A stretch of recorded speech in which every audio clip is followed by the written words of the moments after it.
ছাত্র জনতার গণ অভ্যুত্থানের দিন গত ৫ আগস্ট এক নতুন সংকটের মুখোমুখি হয়েছে বাংলাদেশ। মব জাস্টিস বা গণপিটুনি। প্রথম দিকে নতুন সরকারের দায়িত্বপ্রাপ্তরা বিষয়টিকে ক্ষোভের বহিঃপ্রকাশ বলে এক ধরনের বৈধতা দিত। অন্তর্বর্তী সরকার দায়িত্ব নেয়ার ২ মাস পরও বিভিন্ন এলাকায় মব জাস্টিসের ঘটনা অব্যাহত রয়েছে, যা নিয়ে বিভিন্ন মহল থেকে সমালোচনাও শুরু হয়েছে। পুলিশের তথ্য বলছে, গত ২ মাসে সারা দেশে ২৫ জনকে হত্যা করা হয়েছে মব জাস্টিসের নামে। অন্তর্বর্তী সরকারের হুঁশিয়ারির মাঝেও আইন নিজের হাতে তুলে নেওয়া রোধ করতে পারছেন না।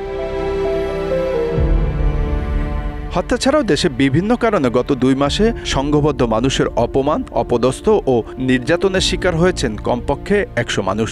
স্কুল কলেজের প্রধান, বিশ্ববিদ্যালয়ের উপাচার্য, বিভিন্ন দপ্তরের প্রধান বা কর্মকর্তাদের জোর করে পদত্যাগে বাধ্য করা হয়েছে। বের করে দেওয়ার আগে কাউকে কাউকে মারধরও করা হয়েছে। আদালত প্রাঙ্গণে আইনশৃঙ্খলা রক্ষাকারী বাহিনীর নিরাপত্তা বেষ্টনীর ভেতরেও হামলা করা হয়েছে গ্রেপ্তার ব্যক্তিকে। ভিন্নমতের কারণে বৃদ্ধকে রাস্তায় কান ধরে ওঠবস করানোর ঘটনাও ঘটেছে। দেশে আইন নিজের হাতে তুলে নিয়ে গণপিটুনির হত্যা আগেও ছিল, তবে আগে পিটুনির শিকার হয়েছে মূলত চোর, ডাকাত, ছিনতাইকারী ও শিশু অপহরণকারী সন্দেহে জনতার হাতে ধরা পড়া ব্যক্তি। কিন্তু ছাত্র জনতার অভ্যুত্থানে গত ৫ আগস্ট আওয়ামী লীগ সরকারের পতনের পর তা নতুন রূপ নিয়েছে। মব জাস্টিস বা জনতার বিচারের নামে নিজের হাতে আইন তুলে নেয়ার এই প্রবণতা দেখা যাচ্ছে যে কোনো ক্ষেত্রে। পুলিশ সদস্যও রেহাই পাচ্ছেন না। সংশ্লিষ্ট ব্যক্তিরা বলছেন, আওয়ামী লীগ সরকারের পতনের পর পুলিশ ও পুলিশের বিভিন্ন স্থাপনায় হামলা করে বিক্ষুব্ধ ছাত্র জনতা। পুড়িয়ে দেওয়া হয় বিভিন্ন থানা। হামলায় নিহত হন ৪৬ জন পুলিশ সদস্য। লুট হয় অস্ত্র, গুলি। এতে পুলিশের নৈতিক মনোবল ভেঙে গেছে। সেই সুযোগ নিচ্ছে উচ্ছৃঙ্খল মানুষ, আইন তুলে নিচ্ছে নিজের হাতে।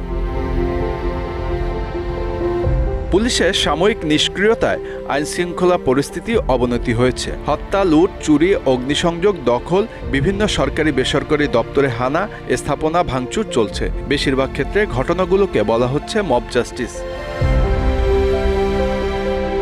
পরিস্থিতির কারণে ১১ সেপ্টেম্বর জাতির উদ্দেশ্যে ভাষণে প্রধান উপদেষ্টা ডক্টর মোহাম্মদ ইউনূস আইন নিজের হাতে তুলে না নেওয়ার আহ্বান জানান। বলেন, আইন নিজের হাতে তুলে নিয়ে কেউ সমাজে বিশৃঙ্খল পরিবেশ সৃষ্টি করলে তাকে অবশ্যই শাস্তির আওতায় আনা হবে। আইন নিজের হাতে তুলে নিয়ে কেউ সমাজে বিশৃঙ্খল পরিবেশ সৃষ্টি করলে আমরা তাকে অবশ্যই শাস্তির আওতায় নিয়ে আসব। মব জাস্টিসের নামে বেআইনি নির্যাতন, গণপিটুনি ও বিচার বহির্ভূত হত্যার ঘটনা রোধে ৩০ সেপ্টেম্বর হাইকোর্টে রিটও করা হয়েছে। রিটে মব জাস্টিস তথা উচ্ছৃঙ্খল জনতার হাতে বিচার বা হত্যা বা নির্যাতন রোধে পদক্ষেপ নিতে নির্দেশনা চাওয়া হয়।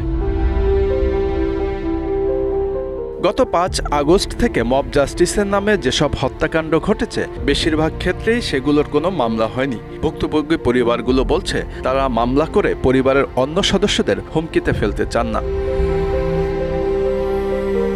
প্রশ্ন হলো, এই মব জাস্টিস কি?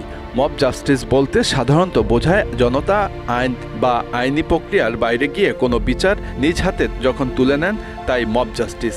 এই ধরনের ঘটনায় যদি কেউ মারা যায় বা জনতার গণপিটুনিতে কেউ মারা গেলে তাকে লিঞ্চিং বলে। এর অর্থ বিচার বহির্ভূত হত্যা।